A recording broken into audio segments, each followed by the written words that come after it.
और एक अग्निमित्र से रिलेटेड मालविका अग्निमित्रम। कभी कभी होता है यार, दिमाग से चीजें स्किप हो जाती हैं। एक हो गया मालविका अग्निमित्रम, मालविका अग्निमित्रम नाटक, ठीक है। दूसरा हो गया विक्रमोर्वशीयम, और तीसरा नाटक है अभिज्ञान शाकुंतलम। अभिज्ञान शाकुंतलम, ये 3 तो नाटक है, यहीं पर याद कर लो। आगे कालिदास के बारे में पढ़ना पड़ेगा आपको किसी न किसी टॉपिक में। फिर कालिदास के 2 महाकाव्य हैं, महाकाव्य कभी मत भूलना। 2 महाकाव्य जो है उनका नाम है रघुवंशम, एक तो है आपका रघुवंशम और दूसरा है कुमार संभवम। एक है रघुवंशम और दूसरा महाकाव्य है कुमार संभवम। और 2 खंड काव्य हैं, एक का नाम है ना, 2 में 2 है, एक का नाम है ऋतु संहारम, ऋतु संहारम, और दूसरा है मेघदूतम, मेघदूतम। तो इस तरह से मेघदूत क्या है, कालिदास का एक खंड काव्य है।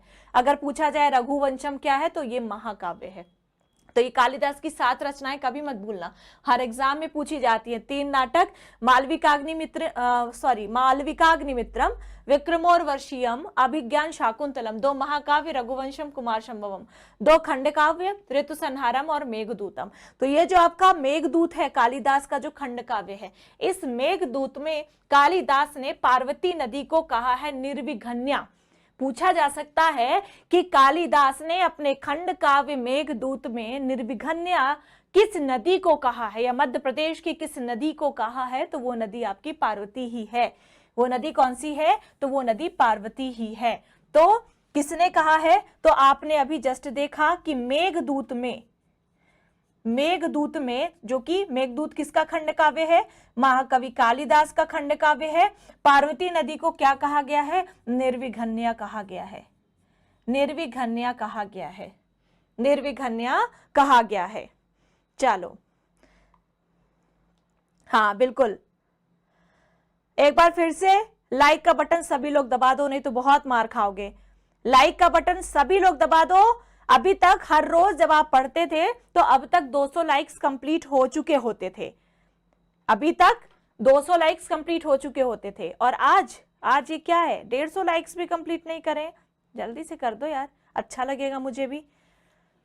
तो ये हो गया आपका क्या, ये हो गया आपकी पार्वती नदी। अगर बात करें इसकी सहायक नदियों की तो विलास है, बरनी है ना, लासी है, ये इसकी कुछ सहायक नदियां हैं। तो सहायक नदियों के बारे में ऐसा कुछ पूछा नहीं जाता और बहुत ज्यादा फेमस नहीं है वो नदियां, छोटी छोटी नदियां हैं। हाँ छोटी छोटी नदियां हैं। चलो अभी भी 150 कंप्लीट नहीं हुए हैं, जल्दी से सभी लोग लाइक का बटन दबा दो।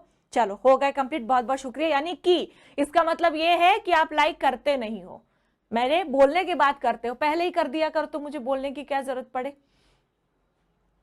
चलो अगली नदी में आएंगे।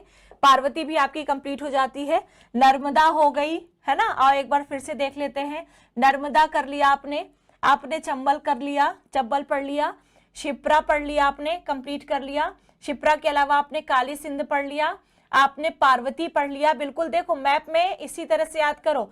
फिर आपने क्या पढ़ा, पार्वती पढ़ा, फिर आपने क्या पढ़ा, सिंध भी पढ़ लिया, फिर आपने ये बेतवा नदी भी पढ़ ली। इतनी नदियां आपने जो है कंप्लीट कर ली। अभी इस साइड की नदियां, इस साइड में आपको 2 नदियां प्रमुख रूप से पढ़ाऊंगी। एक तो पढ़ाऊंगी आपको सोन से भी बहुत सारे क्वेश्चन उठते हैं, और दक्षिणी मध्य प्रदेश की नदियां पढ़नी अभी बाकी है। तो आ जाओ बात करते हैं सोन नदी की, ठीक है। आ जाओ बात करते हैं किसकी, आ जाओ बात करते हैं सोन नदी की। तो सोन नदी से तो कई सवाल उठते हैं, केवल एमपी जीके में नहीं, आप जब इंडियन ज्योग्राफी भी पढ़ोगे तो भी सोन नदी से कई सारे सवाल उठते हैं। तो सोन नदी का उद्गम कहां से होता है, सोन नदी के अगर उद्गम की बात की जाए तो सोन नदी का उद्गम कहां से होता है, तो आपको मैंने कई बार बताया है कि सोन नदी का उद्गम वहीं से होता है जहां से नर्मदा नदी निकलती है।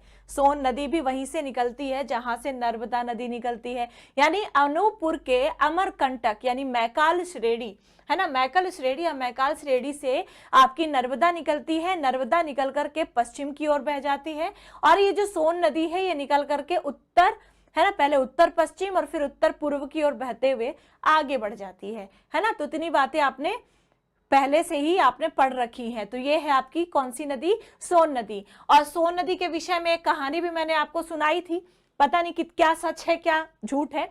कहा जाता है कि नर्मदा एक नदी है और सोन एक नद है। जिस तरह से स्त्री और पुरुष होते हैं उसी तरह से नर्मदा एक नदी है और सोन एक नद है। सोन और नर्मदा का होने वाला था विवाह। विवाह के पहले ही आपस में दोनों का कुछ झगड़ा हो जाता है और जब झगड़ा हो जाता है तो सोन जो है नद है वो रूट करके इस ओर बह के चले जाते हैं और जो नर्मदा नदी है वो रूट करके पश्चिम की ओर बहने लग जाती है। तो ये थी एक छोटी सी कहानी।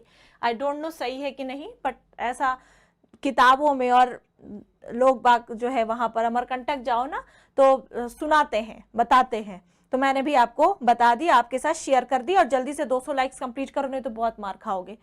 जल्दी से 200 लाइक्स कंप्लीट कर दो।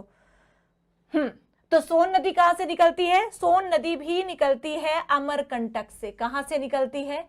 सोन नदी भी निकलती है अमरकंटक से। अमरकंटक कहां है? अमरकंटक है अनूपपुर में। अमरकंटक कहां पर है? तो अमरकंटक भी है अनूपपुर में। अब आओ एक बार फिर से मैप में देखते हैं कि किन किन जिलों से होकर गुजरती है सोन नदी। देखो, अनूपपुर से निकली, अनूपपुर से निकल करके ये जाती है शहडोल। शहडोल के बाद ये रीवा और